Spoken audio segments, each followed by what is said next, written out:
நண்பர்கள் அனைவருக்கும் வணக்கம். இந்த தமிழ் புத்தாண்டு பலன்களில் நம்ம மகர ராசி வரைக்கும் பார்த்துட்டோம் அப்படின்னு நினைக்கிறேன். மகர ராசி வரைக்கும் நம்ம எல்லாம் சொல்லி முடிச்சிட்டோம். பாக்கி இருக்கக்கூடியது கும்பராசி, மீன ராசிங்கிற சொல்லக்கூடிய 2 ராசிகள் மட்டும்தான் நண்பர்களே இருக்கிறது. வளவலன்னு பேசாமல் பாயிண்ட்டுக்கு வந்துடுவோம், சரிங்களா? கும்பராசி கும்பராசி அப்படின்னு சொல்லும்போது கும்பராசி அவிட்ட நட்சத்திரம், சதய நட்சத்திரம், பூரட்டாதி நட்சத்திரம். இந்த நட்சத்திரத்தில் பிறந்தவர்கள் கும்பராசிக்காரர்கள். அன்பு நண்பர்களே, கும்பராசிக்காரர்களுக்கு சர்வ நிச்சயமாக 2022, 2023, 2024 இந்த ஆண்டு காலம் அவர்களுக்கு ராசிக்குள்ளேயே சனி போகக்கூடிய அமைப்பு அப்படிங்கிறதுனால சர்வ நிச்சயமாக அவங்களுக்கு நல்ல பலன் சொல்வதற்கு இல்லை நண்பர்களே. 2022, 2023 இப்போ நடக்கக்கூடிய 2024 இந்த காலகட்டங்கள் அவர்களுக்கு ஜென்மச்சனியாக வரக்கூடிய அமைப்பு. இந்த ஜென்மச்சனின்னு ஏன் சொல்கிறோம் அப்படின்னு சொல்லி நீங்கள் நல்லா புரிஞ்சுக்கிறணும். இப்போ அவிட்ட நட்சத்திரம்னு சொல்லும்போது அந்த அவிட்ட நட்சத்திரத்தில் சனி பயணிக்கும் போது கடுமையான தாக்கத்தை ஏற்படுத்துகிறது அப்படிங்கிறத நம்ம தெரிஞ்சுக்கிறணும். அதுக்கடுத்து சதய நட்சத்திரத்தில் சனி போகும்போது கடுமையான ஒரு தாக்கத்தை ஏற்படுத்துகிறது அப்படிங்கிறத நீங்கள் நல்லா புரிஞ்சுக்கணும் நண்பர்களே. அடுத்து பூரட்டாதி. இந்த பூரட்டாதி நட்சத்திரத்தில் சனி போகும்போது கடுமையான தாக்கத்தை ஏற்படுத்துகிறது அப்படிங்கிறத நம்ம புரிஞ்சுக்கிறணும், சரிங்களா? அவிட்ட நட்சத்திரக்காரர்கள் அப்படின்னு சொல்லக்கூடியவர்களுக்கு கிட்டத்தட்ட 2022, 2023 இந்த காலகட்டங்களில் சர்வ நிச்சயமாக நல்லா இல்லாத அமைப்பு. தொழில், வேலை வாய்ப்பு அப்படின்னு சொல்லக்கூடிய இடத்துல பயங்கரமான நெருக்கடி, டென்ஷன் வரக்கூடிய அமைப்பு. நல்லா இப்போ எனக்கு தெரிஞ்ச 2-3 நண்பர்கள் இருக்காங்க கும்பராசிக்காரர்கள், வாய் விட்டு கதறி அழுகக்கூடியலாம் இருந்திருக்காங்க நண்பர்களே. இது அனுபவ ரீதியாகவே நான் உணர்ந்துக்கிட்டேன், சரிங்களா? எனக்கு தெரிஞ்ச ஒரு 2-3 பேர் இருக்காங்க. தெரிஞ்சவங்களை தானே நம்ம சொல்ல முடியும். அவங்கெல்லாம் வாய் விட்டு கதறி அழுகக்கூடிய தன்மையில் இருந்தாங்க. அவங்கெல்லாம் கும்பராசிக்காரர்கள் தான். இன்னும் அவங்க ஒருத்தர் சதய நட்சத்திர நண்பர், அவருக்கும் இப்போ ஜென்மத்தில் சனி போடக்கூடிய அவருடைய நிலைமையெல்லாம் நான் பார்த்துக்கிட்டு தான் இருக்கேன். இந்த சனி தாக்கம் அவர் குடும்பங்களுக்கு எப்படி செய்கிறது என்பதை நான் பார்த்து கொண்டு தான் இருக்கிறேன். ஆக அடுத்து பூரட்டாதி நட்சத்திரத்தில் அடுத்து சனி போகக்கூடிய அமைப்பில் ஆயில்யம் இப்போ கடகராசின்னு சொல்லும்போது ஆயில்ய நட்சத்திரத்தில் பிறந்தவர்களுக்கெல்லாம் கடுமையான தாக்கத்தை ஏற்படுத்துகிறது அப்படிங்கிறதையும் நம்ம நல்லா புரிஞ்சுக்கிறணும். சரி, இந்த வருடம் கும்பராசிக்காரர்களுக்கு எப்படிப்பட்ட பலன் செய்கிறது அப்படிங்கிறது பார்ப்போம். ராசிக்குள்ளேயே சனி, 2ல் ராகு, 4ல் குரு இருக்கக்கூடிய அமைப்பு, 8ல் கேது இருக்கக்கூடிய அமைப்பு. இந்த வருட பலன்கள் சொல்லக்கூடிய விஷயத்தில் இவங்க 4 பேரை வச்சுத்தாங்க நம்ம வருட பலன். ஒரு கிரகம் எந்த ஒரு பலனையும் தீர்மானிக்கிறது இல்லை நண்பர்களே. கலப்பு பலன்கள், காம்பினேஷன்கள் சொல்கிறது தான் ஜோதிடம், இல்லைங்களா? சரி, இப்போ ராசிக்குள்ளேயே சனி இருக்கக்கூடிய அமைப்பு. அவர் எப்படி இருப்பாருன்னு பார்த்துக்குங்க. 2ல் ராகு, குடும்பஸ்தானம் பலகீனமாயிருச்சுங்களா? ராசிக்குள்ளேயே சனி இருந்தால் என்ன நடக்கும்? சரியாக அவர்னால எந்த ஒரு முடிவு எடுக்க முடியாமல் திணறக்கூடிய அமைப்பு அப்படின்னு வரும். அவரையே சுயமாக சிந்திக்கக்கூடிய தன்மையில் தப்பாக சிந்திக்கக்கூடிய அமைப்பு தாங்க வரும். நல்லா புரிஞ்சுக்கோங்க நண்பர்களே. கும்பராசிக்காரர்களுக்கு தற்போது என்ன நடக்கிறதுங்கிறத சொல்லிடுறேன். அவிட்ட நட்சத்திரத்தை பிறந்தவங்க தப்பிச்சுக்கிட்டாங்க, இப்போ கொஞ்சம் பரவாயில்லாத நிலைமைக்கு வந்துக்கிட்டாங்க. சதய நட்சத்திரக்கார் கடுமையான பாதிப்பாக இருக்குது. இப்போ சதய நட்சத்திரத்தில் தான் சனி போய்கிட்டு இருக்கிறாரு. அப்போ சனி சதய நட்சத்திரம் போகும்போது அவர் சிந்திக்கக்கூடிய தன்மை அப்படின்னு சொல்லக்கூடியது தவறாகவே இருக்கும். எந்த ஒரு முடிவும் தவறுதலாகவே சிந்திக்கக்கூடிய ஒரு தன்மையாக இருக்கக்கூடிய அமைப்பாக இருக்கும். எந்த ஒரு முடிவும் டக்குன்னு எடுக்க முடியாத ஒரு சூழ்நிலை. இப்படி வந்தால் நல்லா இருக்குமா, அப்படி வந்தால் நல்லா இருக்குமா அப்படி யோசிக்கக்கூடிய தன்மையில் கும்பராசிக்காரர்கள் இருக்கக்கூடிய தன்மை நடக்கும் சதய நட்சத்திரம் பிறந்தவர்கள். அடுத்து பூரட்டாதி நட்சத்திரம் பிறந்தவர்களுக்கு அடுத்து நல்ல பலன் சொல்வதற்கு இல்லை அப்படிங்கிற ஒரு அமைப்பு தான். ஆக ராசிக்குள்ள சனி இருக்கக்கூடிய அமைப்பு தெளிவான ஒரு முடிவை எடுக்க விடாது. இது ஒரு பாயிண்ட். அப்படியே மூணாவது பார்வையாக தன்னுடைய 3ஆம் வீட்டை சனி பார்க்கக்கூடிய அமைப்பு எந்த ஒரு முயற்சியும் எடுக்க விடாது. முயற்சிக்கு காரணமான கிரகம் அப்படின்னு சொல்லக்கூடியது செவ்வாய். ஒருவேளை செவ்வாங்க எங்கேயாவது இருந்து ஒரு நல்ல சுபத்துவமாக இருக்கக்கூடிய அமைப்பில் இருக்கும்போது கொஞ்சம் முயற்சி செய்யக்கூடிய அமைப்பு வரும்.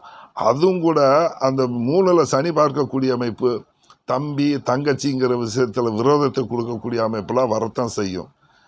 அண்ணன் தம்பிகளால் நம்பி எந்த விஷயத்திலும் இறங்கிடக்கூடாது, சரிங்களா? தம்பி தங்கச்சிங்கிற விஷயத்தில் ஒரு நெருடலை கொடுக்கக்கூடிய அமைப்பு. 2ல் ராகு இருக்கிறார். 2ல் ராகு இருந்தால் என்ன பண்ணுவாருங்க?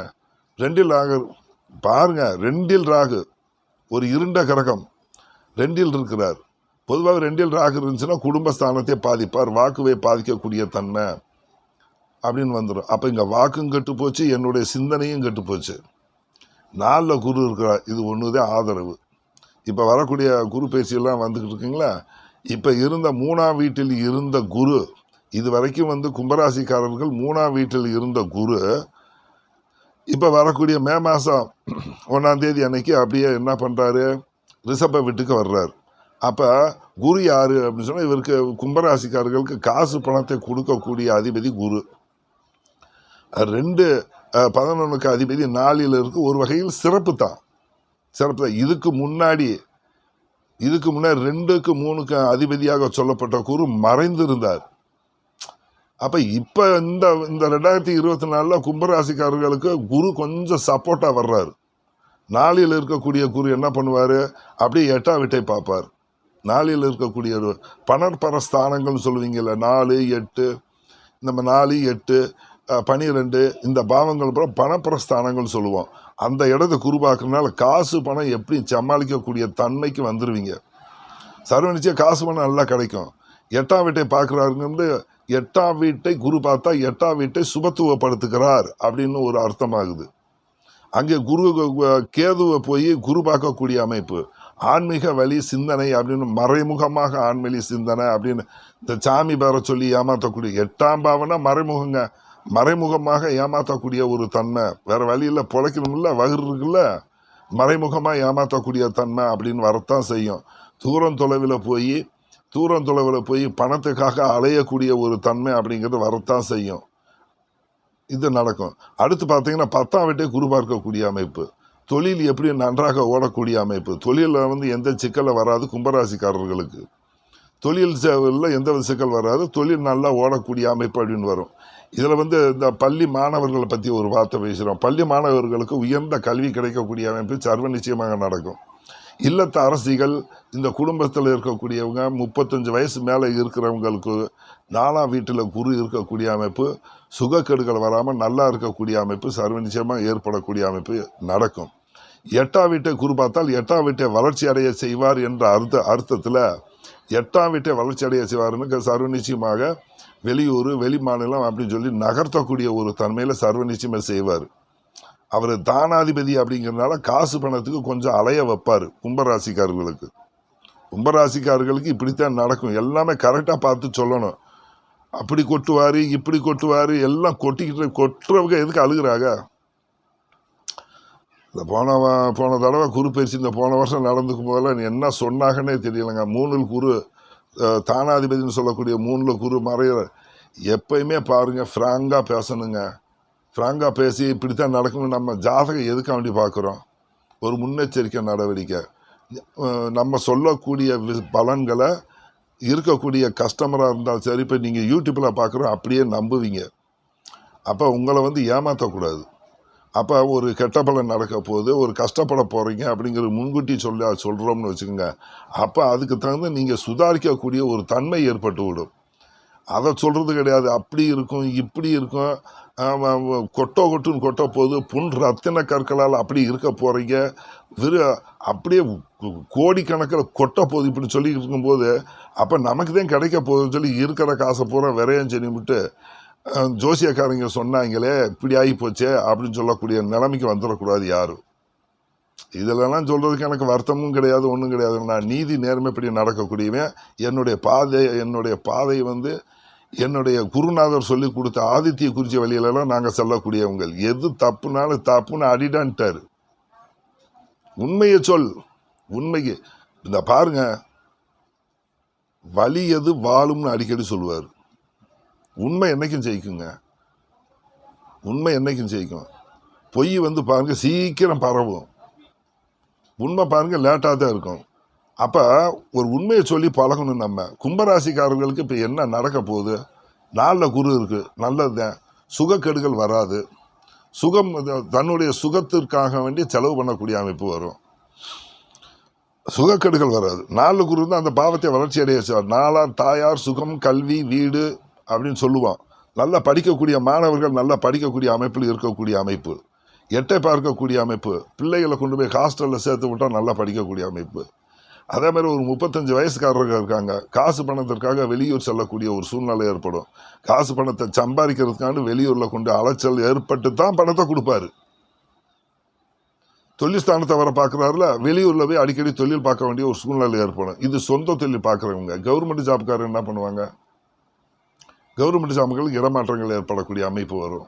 10ஆம் பாவம் 10, 8, 2 காம்பினேஷன் வருது பார்த்தீங்களா? கொஞ்சம் இடம் மாற்றம், தொழில் மாற்றம். சர்வ நிச்சயமாக சதய நட்சத்திரக்காரர்கள் அடிக்கடி வீடுகளையும் வேலைகளையும் மாற்றக்கூடிய ஒரு சூழ்நிலை ஏற்படுங்க. வீடு மாற்றம், இடம் மாற்றம், டிரான்ஸ்ஃபர் மாற்றங்கள் அடிக்கடி ஏற்படும். இது கூட 2 தடவை 3 தடவை நான் மாற்றிட்டேன்னு சொல்ல திரும்பவும் ஏற்படும். வீடு மாற்றம், தொழில் மாற்றம், இடமாற்றங்கள் என்பது சர்வ நிச்சயமாக ஏற்கக்கூடிய அமைப்பு கும்பராசிக்காரர்களுக்கு இருக்கும். சரிங்களா? இந்த மாதிரி 8, 10, 12 பார்க்கக்கூடிய அமைப்பு, 12ஆம் வீட்டை குரு பார்க்கக்கூடிய அமைப்பு. 12ஆம் பாவத்தை பார்த்தா என்ன நடக்குது? செலவுகள் பிச்சுக்கிட்டு ஓடும். அந்த பாவம் வளர்ச்சி அடையுது, விரயம் வளர்ச்சி அடையுது. செலவு பிச்சுக்கிட்டு போகும். வரக்கூடிய வருமானம் ஒரு 1000 ரூபாய் வருமானம் வருதுன்னா 1200 ரூபா 1300 ரூபாய்க்கு மேலே செலவு பிச்சுக்கிட்டு போயிருங்க. ரொம்ப சிரமம்.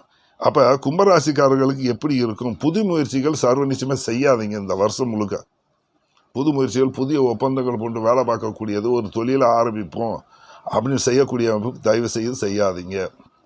அதேமாரி பார்த்தீங்கன்னா கல்யாணம்லாம் நடக்கும். கும்பராசிக்காரர்கள் இந்த வருஷத்தில் கல்யாணம் நடக்கக்கூடிய அமைப்பு, அதுக்கெல்லாம் பொருள் தடைகள் கிடையாது. இப்போ இந்த இடத்துல இன்னொரு கேள்வி வரும்.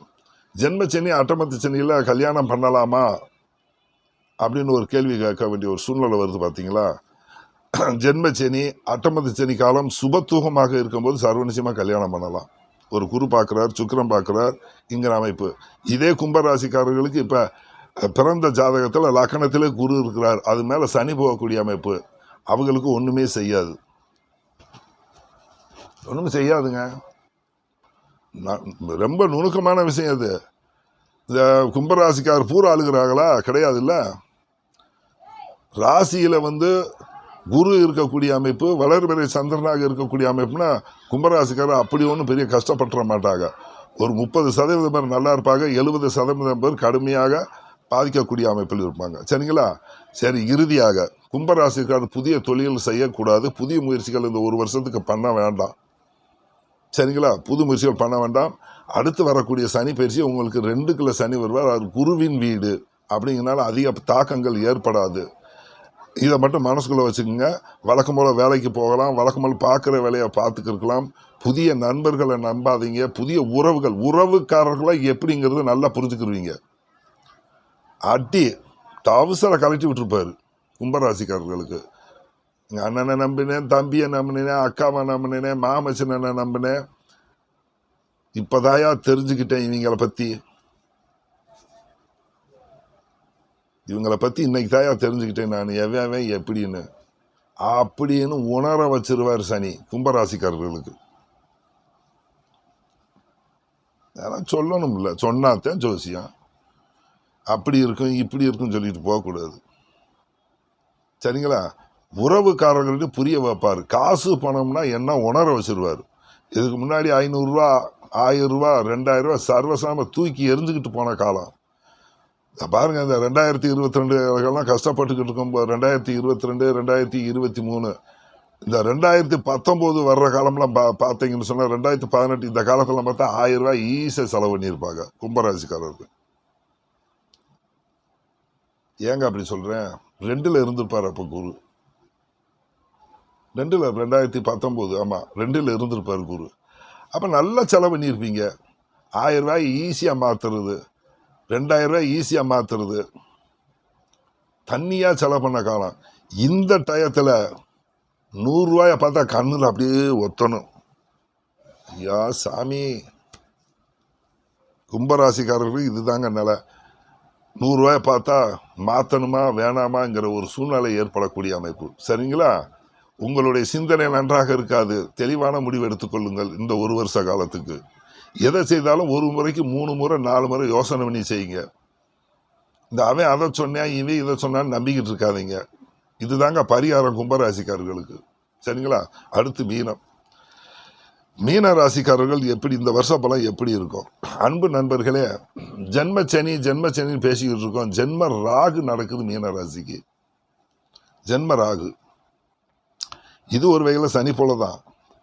மீன ராசிக்கு அதிபதினு சொல்லக்கூடிய ஒரு 3க்கு வந்து விடுகிறார்.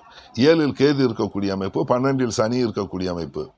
சர்வ நிச்சயமா மீன ராசிக்காரர்கள் நல்லா சிந்திக்கவே முடியாதுங்க. இவங்கனால ஒரு தெளிவான முடிவை எடுக்க விடாது ராகு. ஒரு இருண்ட ராகு ராசிக்குள் இருக்கக்கூடிய தன்மை இங்கே ராசியை கெடுக்கிறார் அப்படிங்கிறதாங்க உண்மை. அடுத்து பார்த்தீங்கன்னா ராசிக்கு அதிபதினு சொல்லக்கூடிய ஒரு 3க்குள்ள போய் மறைகிறார். குரு 3ல் மறைகிறார் பாருங்க. தனக்காரன் புத்திரக்காரன் சொல்லக்கூடிய குரு 3ல் மறைவது நல்லது அல்ல. ராசிநாதன் பலம் இழந்து விடுகிறார் இந்த வருஷத்துல. சனி 12ல் இருக்கிறார். அயனம் சயனம் போகஸ்தானத்துல 12ஆம் வீடு. எங்கேயும் நகர்த்தி போக முடியவில்லை. வெளியூர் கூட போக முடியல. வெளிநாடு வெளிமாநிலம் போக முடியாதுங்க. போக முடியாது. உங்களுடைய தானாதிபதினு சொல்லக்கூடிய செவ்வாய் உங்களுக்கு இந்த ஒரு மாத காலத்துல கொஞ்சம் சுபத்துவம் வரும்போது கொஞ்சம் நீங்க தப்பிப்பீங்க. உதாரணத்துக்கு பார்த்தீங்கன்னா இப்போ சொன்னா ஒரு விஷயம் வேணா பேசுவான். குரு உங்களுக்கு 3ல் இருக்கிறார். 3ல் இருக்கிற குரு என்னங்க செய்வார்? 3ஆம் பாவத்தை வளர்த்து விடுவார். கடுமையான முயற்சிகள் செய்ய வேண்டிய சூழ்நிலை ஏற்படும். இதுக்கு முன்னாடி இதுக்கு முன்னாடி 2ல் இருந்தார். உங்களுக்கு குரு 2ல் குரு இருந்தார். எங்கிட்டு சமாளிச்சிட்டீங்க. காசு மனம் எங்க வீட்டுக்கு வந்துச்சு, நல்லா இருந்துச்சு, எப்படியோ சமாளிக்கக்கூடிய தன்மை நடந்துச்சு. இப்போ 3க்கு போயிட்டார். 3ஆம் பாவம் வளர்ச்சி அடைகிறது. 3ஆம் பாவம் என்று சொல்லக்கூடியது என்ன? உங்களுடைய முயற்சி. 3ஆம் பாவம் எழுத்து, 3ஆம் பாவம் டாக்குமெண்ட், 3ஆம் பாவம் கம்யூனிகேஷன், 3ஆம் பாவம் சகோதரி தம்பி. இது பூரா 3ஆம் பாவம். 3ஆம் பாவத்தில் குரு இருக்கிறார். அந்த 3ஆம் பாவத்தை வளர்ச்சி அடைய செய்கிறார். அவருடைய பார்வை 7ஆம் பாவத்துக்கு விழுகிறது. சமுதாயத்தில் ஒரு இணக்கம் ஏற்படக்கூடிய அமைப்பு சர்வ நிச்சயமாக நடக்கும். மீன ராசிக்காரர்களுக்கு கல்யாணம் என்பதற்கு தடைகள் கிடையாது. ஏன்னா 7ஆம் பாவத்தை குரு பார்க்கிறார்ல, சர்வ நிச்சயமாக தடைகள். இது சுக்கிரன் வீட்டில் குரு இருக்க அமைப்பு. மீன ராசிகர்கள் திருமணம் செய்வதற்கு தடை கிடையாது. சர்வ நிச்சயமாக திருமண யோகம் அப்படியெல்லாம் சர்வ நிச்சயமாக கிடைக்கும். அடுத்து 7ஆம் வீட்டை குரு பார்க்கக்கூடிய சமுதாயத்தில் ஒரு கௌரவம் அந்தஸ்து மதிப்பு இருக்கத்தான் செய்யும். அதெல்லாம் குறைவு இருக்காது. ஆனால் காசு பணத்துக்கு கடுமையான போராடக்கூடிய ஒரு சூழ்நிலை ஏற்படும். 12ல் சனி இருந்தால் விரயத்தை 12ஆம் பாவம் கெட்டு போச்சு. 12ஆம் பாவம் கெட்டால் என்ன நடக்கும்? விரயம் செய்ய முடியாது. பணம் வந்தால் தானே விரயம் செய்வீங்க.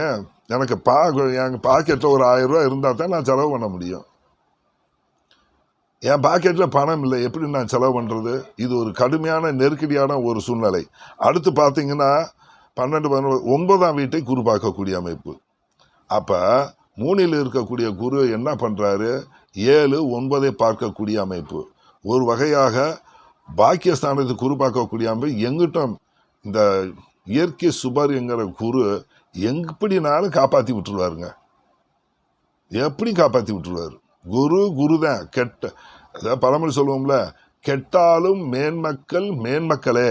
மேன்மக்கள் குரு ஒரு ஜாதக கட்டத்தில் குரு இருக்கிறதாட்டிக்கும் அந்த கொஞ்சம் கஷ்டப்படுறவங்க எப்படி சமாளிச்சிருவாங்க. இப்போ குரு மீனராசிக்கு எங்கெங்க தொடர்பு? 3, 7, 9, 11. 3, 7, 9, 11 இந்த 3 இடத்துக்கு தொடர்பு வர்றாரு. 11 லாபம். எப்படி காசு கிடைக்கத்தான் செய்யும். எப்படி கிடைக்குது?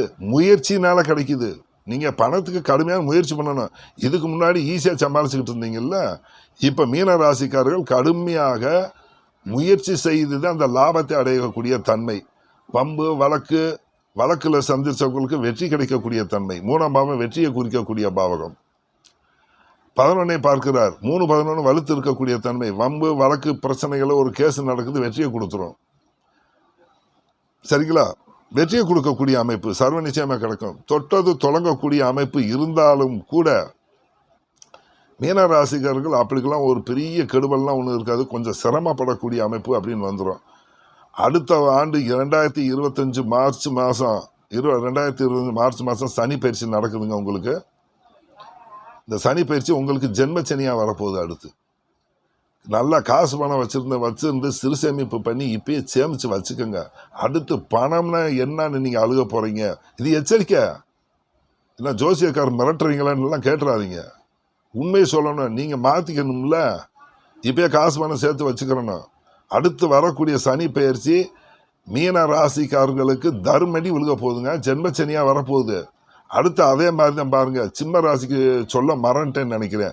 சிம்ம ராசிக்கு அடுத்து 8ல் சனி போக போறாரு.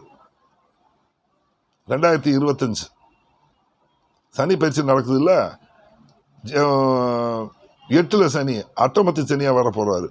அப்ப அடுத்து 2025க்கு மேல மீன ராசிக்காரர்களும் சிம்ம ராசிக்காரர்களும் ஒரு வகையில் பணம்னா என்னன்னு உணர போறீங்க. அவர்கள் வயதுக்கு தக்கன. சரிங்களா? இதெல்லாம் ஞாபகம் வச்சுக்கிட்டு கொஞ்சம் காசு பணத்தை சிக்கனமாக செலவு பண்ணிக்கோங்க. மீன ராசிக்காரங்களும் அடுத்தலாம் எந்த புது முயற்சிகளும் பண்ணிடாதீங்க. இருக்கிற காசு பணத்தை வச்சு சாப்பிட்டுக்கிட்டு உள்ள வேலையை பார்த்துக்கிட்டு அப்படியே இருங்க. இந்த வருடங்கள் ஓரளவு நல்லா சமாளிப்பீங்க. பாகிஸ்தானத்தை குறுபாக்கக்கூடிய அமைப்பு, 7ஆம் வீட்டை குறுபாக்கக்கூடிய அமைப்பு, நண்பர்கள் உதவி கிடைக்கக்கூடிய அமைப்பு, உறவினர்கள் உதவி கிடைக்கக்கூடிய அமைப்பு. 7ஆம் பாவம் உறவுகள், எதிர்பாலினத்தாளர்கள் அப்படின்னு அர்த்தங்க. இது வரைக்கும் உங்களுக்கு விரோதியா மனசுல ஒரு விரோதமா இருந்தா கூட 7ஆம் பாவத்தை குறுபாக்குறதுனால விரோதிகளை உங்களை நல்லா புரிஞ்சு கொள்ளக்கூடிய ஒரு தன்மையில வந்துருவாங்க. 7ஆம் பாவம் சுபத்துவமானாலே நண்பர்கள் உதவி கிடைக்கக்கூடிய அமைப்பு சர்வ நிச்சயமா வரும். ஆனால் அதே சமயத்துல உங்க ராசிக்குள்ள ராகு இருக்கிறது, நீங்க எல்லாமே தப்பாத்தான் நினைப்பீங்க. மாற்ற மாட்டீங்க. உங்களை மாற்றவும் விட மாட்டார் ராகு. எல்லாமே சந்தேகம், எல்லாமே எப்படி இருப்போமோ அப்படி இருக்குமோ, எதிர்பார்ப்பு அதிகமாக இருக்கும். ராகு உங்களை எதையும் திருப்திப்படுத்த மாட்டார். சிந்திக்கிறது கூட பெருசாக தான் சிந்திக்கிறது.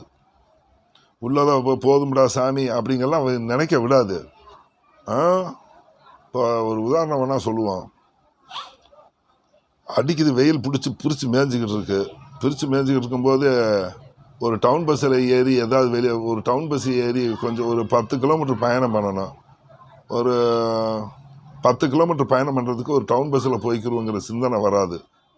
ராசிக்குள்ளே ராகு இருந்தால் ஆட்டோவை பிடிக்கிறது, கையில் காசு இருக்காது, இந்த மாதிரி சிந்தனை வரக்கூடியது. பஸ்ஸில் போகலாம்ல, சிந்திக்க வராது. ராகு இருக்கிறார், ஆட்டோவை பிடிச்சி போவோன்னு வரும். அகலக்கால் வைக்க வேண்டிய சூழ்நிலை வரும். புதிய முயற்சிகள் செஞ்சு தோல்வி அடையக்கூடிய சூழ்நிலை கொடுக்கும். நீங்கள் சரியாக சிந்திக்க மாட்டீங்க. உங்களை எந்த ஒரு காரியத்திலும் முடிவு எடுக்க விடாதுங்க. மீன ராசிக்காரர்களுக்கு பாக்கியம் உண்டு, நண்பர்கள் வட்டாரத்தில் உதவி கிடைக்கக்கூடிய தன்மை உண்டு. உங்களுடைய நல்ல சிந்தனை அப்படிங்கிறது சர்வ நிச்சயமாக இருக்காது. விரயம், 12ஆம் வீட்டில் விரயம் செய்யக்கூடிய அமைப்பு. 12ஆம் வீட்டில் படுத்த நிம்மதியாக நீங்கள் தூங்க மாட்டீங்க. 12ல் சனி இருக்கிறார், எப்படி தூங்க விடுவார் உங்களை? அயனம் சயனம் போகம். 12ஆம் பாவம் முழுவதும் பாவத்துவமாகி விட்டது.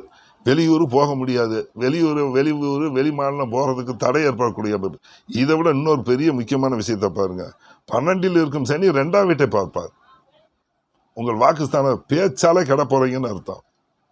பேச்சு 2ஆம் வீட்டை பார்க்கக்கூடிய சனி, பேச்சால் கிட போறீங்க. இதெல்லாம் இந்த வருஷ பலன் தாங்க. சரி, மீன ராசிக்காரர்களுக்கு யார் யோகாதிபதி? செவ்வாய் தாங்க யோகாதிபதி. இந்த செவ்வாய் அப்படியே ஒரு மாசத்துல சுற்றி வந்து குருகிட்ட நிற்கும் போது உங்களுக்கு காசு பணம் நல்லா கிடைக்கும். இது 12 மாச சுழற்சி இல்லைங்களா? கிட்டத்தட்ட இப்போ வந்து சித்திரை, வைகாசி, ஆனி, ஆடி, ஆவணி, புரட்டாசி, ஐப்பசி, கார்த்திகை, மார்கழி, தை, மாசி, பங்குனி, அடுத்து வரக்கூடிய பங்குனி மாதம் வரைக்குமே நான் சொல்கிற பலன் தாங்க நடக்கும். குரு அந்த உங்களுடைய தானாதிபதினு சொல்லக்கூடிய செவ்வாய் குரு கூட சேரும்போது நல்லா காசு பணம் கிடைக்குது, நல்லா கிடைக்கும். அந்த ஒரு மாதத்தில் சமாளிக்கக்கூடிய தன்மை வரும். சுக்கிரன் அங்கே இருக்கிறாரு.